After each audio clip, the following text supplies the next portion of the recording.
ಎಲ್ರಿಗೂ ನಮಸ್ಕಾರ. ಪ್ರತಿ ವರ್ಷಕ್ಕೆ 2 ಸಲ UGC ಅವರು NET ಎಕ್ಸಾಮನ್ನು ನಡೆಸ್ತಾರೆ. ಜುಲೈ ಮತ್ತು ಡಿಸೆಂಬರ್ ತಿಂಗಳಲ್ಲಿ NET ಎಕ್ಸಾಮನ್ನು ನಡೆಸ್ತಾರೆ. ಇದು ಸಹಾಯಕ ಪ್ರಾಧ್ಯಾಪಕರ ನೇಮಕಾತಿಗೆ ಅರ್ಹತಾ ಪರೀಕ್ಷೆ ಆಗಿರ್ತದೆ, ರಾಷ್ಟ್ರಮಟ್ಟದ ಅರ್ಹತಾ ಪರೀಕ್ಷೆ ಆಗಿರ್ತದೆ. ಹಾಗೆಯೇ ಪ್ರತಿ ರಾಜ್ಯದಲ್ಲೂ ಸೆಟ್ ಎಕ್ಸಾಮನ್ನು ನಡೆಸ್ತಾರೆ. ಸ್ಟೇಟ್ ಲೆವೆಲಲ್ಲಿ ಸಹಾಯಕ ಪ್ರಾಧ್ಯಾಪಕರ ಅರ್ಹತಾ ಪರೀಕ್ಷೆಯನ್ನು ನಡೆಸ್ತಾರೆ. ನಮ್ಮ ಕರ್ನಾಟಕದಲ್ಲಿ KSET ಎಕ್ಸಾಮನ್ನು ನಡೆಸ್ತಾರೆ. ಮೊದಲು ಕರ್ನಾಟಕದ KE ಈ ವರ್ಷ 2024ರಲ್ಲಿ KE ಎಂದು ಎಕ್ಸಾಮ್ ನಡೆಸಲ್ಪಟ್ಟಿದೆ. ಅದಕ್ಕಿಂತ ಮೊದಲು ಮೈಸೂರು ಯೂನಿವರ್ಸಿಟಿ ಇದರ ಅಥಾರಿಟಿಯನ್ನು ಹೊಂದಿತ್ತು. ಅಂದರೆ ಮೈಸೂರು ಯೂನಿವರ್ಸಿಟಿಯಿಂದ ಎಕ್ಸಾಮನ್ನು ಮಾಡ್ತಿದ್ರು. ಈ ಸರ್ತಿ KEಯಿಂದ 2024 ಅಂದರೆ 2023 ಎಕ್ಸಾಮ್ KEಯಿಂದ ನಡೆಸಲ್ಪಡುತ್ತದೆ. ಹಾಗಾಗಿ KSET ಎಕ್ಸಾಮನ್ನು ಪಾಸ್ ಮಾಡಿಕೊಂಡ್ರೆ ಏನೆಲ್ಲ ಉಪಯೋಗ ಇದೆ, ಯಾವೆಲ್ಲ ಜಾಬಿಗೆ ಅಪ್ಲೈ ಮಾಡ್ಬೋದು, ಯಾವೆಲ್ಲ ಜಾಬಿಗೆ ಇದು ಕಡ್ಡಾಯವಾಗಿ ಬೇಕಾಗ್ತದೆ ಅನ್ನೋ ಮಾಹಿತಿಯನ್ನು ಈ ವಿಡಿಯೋದಲ್ಲಿ ನಿಮಗೆ ತಿಳಿಸ್ತೇನೆ. ವಿಡಿಯೋವನ್ನು ಸ್ಕಿಪ್ ಮಾಡದೆ ಪೂರ್ತಿಯಾಗಿ ನೋಡಿ. ಹಾಗೆಯೇ ಇದುವರೆಗೆ ಯಾರು ನಮ್ಮ ಚಾನಲನ್ನು ಸಬ್ಸ್ಕ್ರೈಬ್ ಮಾಡ್ಕೊಳ್ಳಿ ಅಂತ ಹೇಳ್ತಾ ಬನ್ನಿ ಇವತ್ತಿನ ವಿಡಿಯೋವನ್ನು ಶುರು ಮಾಡೋಣ. KSETನ್ನು ಪಾಸ್ ಮಾಡಿಕೊಂಡ್ರೆ ಮೊದಲ ಉಪಯೋಗ ಏನಂದರೆ, ಗೌರ್ಮೆಂಟ್ ಫಸ್ಟ್ ಗ್ರೇಡ್ ಕಾಲೇಜ್ಗಳಲ್ಲಿ GFGC ಅಂದರೆ ಗೌರ್ಮೆಂಟ್ ಫಸ್ಟ್ ಗ್ರೇಡ್ ಕಾಲೇಜ್ಗಳು ಏನಿರ್ತವೆ ಅಲ್ಲಿ ಸಹಾಯಕ ಪ್ರಾಧ್ಯಾಪಕರ ನೇಮಕಾತಿಗೆ ಸರ್ಕಾರದಿಂದ ಅಧಿಸೂಚನೆ ಬರುತ್ತೆ. ಸರ್ಕಾರದಿಂದ ನೇಮಕಾತಿ ರಿಕ್ರೂಟ್ಮೆಂಟ್ ಅಧಿಸೂಚನೆ ನೋಟಿಫಿಕೇಷನ್ ಬರುತ್ತೆ. ಆ ಟೈಮಲ್ಲಿ ನಾವು ಆ ಹುದ್ದೆಗೆ ಅರ್ಜಿ ಸಲ್ಲಿಸುವಾಗ KSETನ್ನು ಪಾಸ್ ಮಾಡಿಕೊಳ್ಳಬೇಕಾಗ್ತದೆ. ಗೌರ್ಮೆಂಟ್ ಫಸ್ಟ್ ಗ್ರೇಡ್ ಕಾಲೇಜುಗಳಲ್ಲಿ ಸಹಾಯಕ ಪ್ರಾಧ್ಯಾಪಕರ ಹುದ್ದೆಗೆ ನೇಮಕಾತಿ ಮಾಡಿಕೊಳ್ಳಲು ಅಥವಾ ನಾವು ಸಹಾಯಕ ಪ್ರಾಧ್ಯಾಪಕರಾಗಲು KSET ಅನ್ನೊಂದು ಮಾನದಂಡ ಆಗಿರ್ತದೆ. ಅಲ್ಲಿ NETಯನ್ನು ಕನ್ಸಿಡರ್ ಮಾಡ್ತಾರೆ, PhDಯನ್ನು ಕನ್ಸಿಡರ್ ಮಾಡ್ತಾರೆ, ಹಾಗೆಯೇ KSETನ್ನು ಕನ್ಸಿಡರ್ ಮಾಡ್ತಾರೆ. ಈ ಮೂರರಲ್ಲಿ KSET, NET, PhD ಈ ಮೂರರಲ್ಲಿ ಯಾವುದಾದ್ರೂ ಒಂದು ಬೇಕೇ ಬೇಕಾಗ್ತದೆ.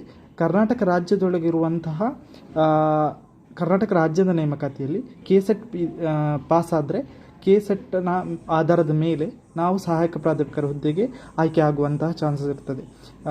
NET ಇರ್ತದೆ, PhD ಇರ್ತದೆ, KSET ಇರ್ತದೆ. KSETನ ಬೇಸ್ ಮೇಲೆ ನಾವು ಸಹಾಯಕ ಪ್ರಾಧ್ಯಾಪಕರ ಹುದ್ದೆಗೆ ಅರ್ಜಿಯನ್ನು ಸಲ್ಲಿಸಿ ನಾವು ನೇಮಕಾತಿಯನ್ನು ಮಾಡಿಕೊಳ್ಬೋದು. ಅಂದರೆ ನಾವು ನೇಮಕಾತಿ ಆಗ್ಬೋದು, ಆ ಹುದ್ದೆಗೆ ನಾವು ಆಯ್ಕೆ ಆಗುವಂಥ ಚಾನ್ಸಸ್ ಇರ್ತದೆ. ಇದು KSETನ್ನು ಪಾಸ್ ಮಾಡಿಕೊಂಡ್ರೆ ಆಗುವಂತಹ ಮೊದಲ ಉಪಯೋಗ.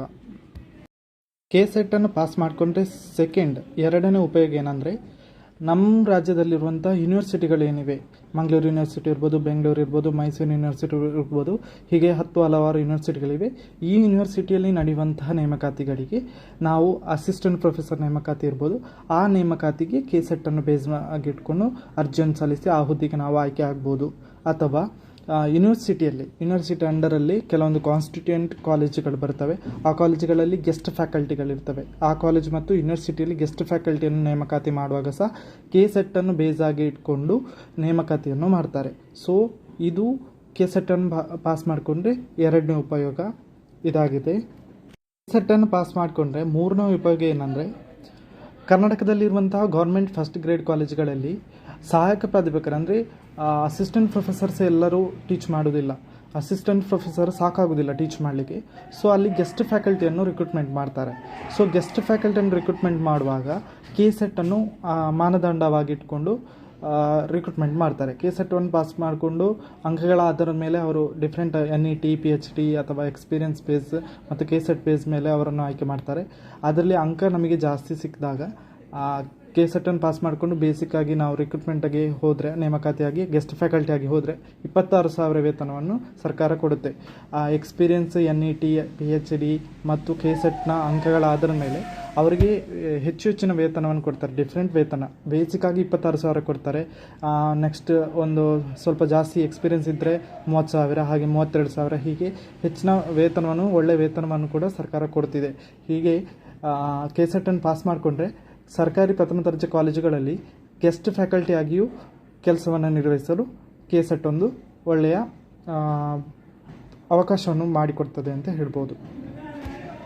ಇನ್ನು KSETನ್ನು ಪಾಸ್ ಮಾಡಿಕೊಂಡ್ರೆ ನಾಲ್ಕನೇ ಉಪಯೋಗ ಏನಂದರೆ, ಸರ್ಕಾರಿ ಕಾಲೇಜುಗಳಲ್ಲಿ, ಸರ್ಕಾರಿ ಯೂನಿವರ್ಸಿಟಿಗಳಲ್ಲಿ ರಿಕ್ರೂಟ್ಮೆಂಟ್ ಬಂದಾಗ KSETನ್ನು ಬೇಸ್ ಆಗಿಟ್ಕೊಂಡು ಅರ್ಜಿಯನ್ನು ಸಲ್ಲಿಸಿ ಆ ಹುದ್ದೆಗೆ ಆಯ್ಕೆ ಆಗ್ಬೋದು. ಅಥವಾ ಪ್ರೈವೇಟ್ ಇನ್ಸ್ಟಿಟ್ಯೂಷನ್ಸ್ ಏನಿರ್ತವೆ, ಪ್ರೈವೇಟ್ ಕಾಲೇಜಸ್ ಇರ್ತವೆ, ಖಾಸಗಿ ಕಾಲೇಜುಗಳಿರ್ತವೆ, ಯೂನಿವರ್ಸಿಟಿಗಳಿರ್ತವೆ. ಕಾಲೇಜ್ ಮತ್ತು ಅಥವಾ ಯೂನಿವರ್ಸಿಟಿಯಲ್ಲಿ ಖಾಸಗಿ ಕಾಲೇಜು ಅಥವಾ ಯೂನಿವರ್ಸಿಟಿಗಳಲ್ಲಿ ನೇಮಕಾತಿ ಬಂದಾಗ ಈ ಅಸಿಸ್ಟೆಂಟ್ ಪ್ರೊಫೆಸರ್ ಎಕ್ಸಾಮ್ನನ್ನು ಬೇಸಾಗಿಟ್ಕೊಂಡು ನೇಮಕಾತಿಯನ್ನು ಮಾಡ್ತಾರೆ. ಎಲ್ಲಿ NET PhD ಅಥವಾ KCET ಅನ್ನು ಇಟ್ಕೊಂಡು ನೇಮಕಾತಿ ಮಾಡ್ತಾರೆ. ಸೊ ಪ್ರೈವೇಟ್ ಇನ್ಸ್ಟಿಟ್ಯೂಷನ್ಗಳಲ್ಲಿರುವಂಥ ಅಸಿಸ್ಟೆಂಟ್ ಪ್ರೊಫೆಸರ್ ಅಥವಾ ಫ್ಯಾಕಲ್ಟಿ ಹುದ್ದೆಗಳು, ಯಾವುದೇ ಫ್ಯಾಕಲ್ಟಿ ಹುದ್ದೆಗಳು ಅಂದರೆ ಗೆಸ್ಟ್ ಫ್ಯಾಕಲ್ಟಿ ಇರ್ಬೋದು ಅಥವಾ ಯಾವುದೇ ಫ್ಯಾಕಲ್ಟಿ ಹುದ್ದೆಗಳು ನೇಮಕಾತಿ ಬಂದಾಗ KCET ಅನ್ನು ನಾವು ಪಾಸ್ ಮಾಡ್ಕೊಂಡಿದ್ರೆ ಆ ಹುದ್ದೆಗೆ ಅರ್ಜಿ ಸಲ್ಲಿಸಿ ನಾವು ಆ ಹುದ್ದೆಗೆ ಆಯ್ಕೆ ಆಗುವಂಥ ಚಾನ್ಸಸ್ ಇರ್ತದೆ. ಸೊ KCET ಇಂದ ಪ್ರೈವೇಟ್ ಇನ್ಸ್ಟಿಟ್ಯೂಷನಲ್ಲಿಯೂ ನಾವು ನೇಮಕಾತಿಯನ್ನು ಮಾಡ್ಕೊಳ್ಬೋದು. ನೇಮಕಾತಿ ಇರುವಾಗ ಆ ಹುದ್ದೆಗೆ ನಾವು ಆಯ್ಕೆಯಾಗಿ KCET ಅನ್ನು ಬೇಸಾಗಿ ಇಟ್ಕೊಂಡು ಆಯ್ಕೆ ಆಗ್ಬೋದು. ಇನ್ನು KCET ಅನ್ನು ಪಾಸ್ ಮಾಡಿಕೊಂಡ್ರೆ 5ನೇ ಉಪಯೋಗ ಏನಂದರೆ PhD ಮಾಡಲು ಬಯಸುವವರಿಗೆ KCET ಅನ್ನು ಪಾಸ್ ಮಾಡಿಕೊಂಡಿದ್ರೆ ಯೂನಿವರ್ಸಿಟಿಗಳಲ್ಲಿ ಎಂಟ್ರೆನ್ಸ್ ಎಕ್ಸಾಮನ್ನು ನಡೆಸಿ PhD ಆಯ್ಕೆ ಮಾಡಿಕೊಳ್ತಾರೆ. ಸೊ KCET ಪಾಸ್ ಆಗಿದ್ದರೆ ಅದನ್ನು ಆದ್ಯತೆ ಕೊಡಲಾಗುತ್ತೆ. PhD ಎಂಟ್ರೆನ್ಸ್ ಎಕ್ಸಾಮ್ ಪಾಸಾಗಿ ಮತ್ತು ಅದರಲ್ಲಿ ನಾವು KCET ಪಾಸ್ ಆಗಿದ್ದರೆ ಅದರಲ್ಲಿ ಹೆಚ್ಚಿನ ಆದ್ಯತೆಯನ್ನು ಪಾಸಾದವರಿಗೆ ಕೊಡಲಾಗುತ್ತೆ. NETಯಲ್ಲಿ JRF ಪಾಸ್ ಆದರೆ ಡೈರೆಕ್ಟ್ ಗೌರ್ಮೆಂಟಿಂದ 42,000 ವೇತನವನ್ನು ಕೊಡ್ತಾರೆ. ಸೊ ಅದು ಬೇರೊಂದು ವಿಷಯ. ಇನ್ ಕೇಸ್ ನಾವು ಅದು ಪಾಸಾಗಿಲ್ಲ, ನಾವು ಯೂನಿವರ್ಸಿಟಿಯಲ್ಲಿ ಪ್ರೈವೇಟಾಗಿ ಅಂದರೆ ಖಾಸಗಿಯಾಗಿ ನಾವು PhD ಮಾಡ್ತೇವೆ, ಯೂನಿವರ್ಸಿಟಿ ಅಂಡರಲ್ಲಿ ಕೆಲವೊಂದು ಹುದ್ದೆಗಳನ್ನು ಕರೀತಾರೆ, ರಿಸರ್ಚ್ ಸ್ಕಾಲರ್ ಹುದ್ದೆಗಳಿಗೆ ರಿಕ್ರೂಟ್ಮೆಂಟನ್ನು ಕರೀತಾರೆ. ಆ ಟೈಮಲ್ಲಿ ನಾವು ಅದಕ್ಕೆ ಅಪ್ಲೈ ಮಾಡಿ PhD ಮಾಡಬೇಕು ಅಂದರೆ ಆ ಟೈಮಲ್ಲಿ ನಾವು KCET ಅನ್ನು ಪಾಸ್ ಮಾಡ್ಕೊಂಡಿದ್ರೆ ನಮಗೆ ಆದ್ಯತೆಯನ್ನು ಕೊಡ್ತಾರೆ, ಯೂನಿವರ್ಸಿಟಿಯಲ್ಲಿ ಆದ್ಯತೆಯನ್ನು ಕೊಡ್ತಾರೆ. KCET ಬೇಸ್ ಮೇಲೆ KCET ಇರ್ತದೆ ಪ್ಲಸ್ ಎಂಟ್ರೆನ್ಸ್ ಎಕ್ಸಾಮ್ ಮಾಡ್ತಾರೆ. ಅದರ ಬೇಸ್ ಮೇಲೆ ನಮ್ಮನ್ನು ಆಯ್ಕೆ ಮಾಡಿಕೊಂಡು PhDಗೆ ಆಯ್ಕೆ ಮಾಡ್ತಾರೆ. ಸೊ PhD ಮಾಡಲಿಕ್ಕೂ ಸಹ KCET ಒಂದು ಅರ್ಹತಾ ಮಾನದಂಡವಾಗಿದೆ. ಸೊ ಇವೆಲ್ಲ KCETನ ಬೇರೆ ಬೇರೆ ಉಪಯೋಗಗಳಾಗಿವೆ. ಈ ಮಾಹಿತಿ ನಿಮಗೆ ಇಷ್ಟ ಆಗಿದ್ದರೆ ಲೈಕ್ ಮಾಡಿ, ಶೇರ್ ಮಾಡಿ. ಹಾಗೆಯೇ ಇದುವರೆಗೆ ಯಾರು ನಮ್ಮ ಚಾನಲ್ನ ಸಬ್ಸ್ಕ್ರೈಬ್ ಮಾಡ್ಕೊಳ್ಳಿಲ್ಲ, ಸಬ್ಸ್ಕ್ರೈಬ್ ಮಾಡ್ಕೊಳ್ಳಿ ಅಂತ ಹೇಳ್ತಾ ಎಲ್ರಿಗೂ ನಮಸ್ಕಾರ.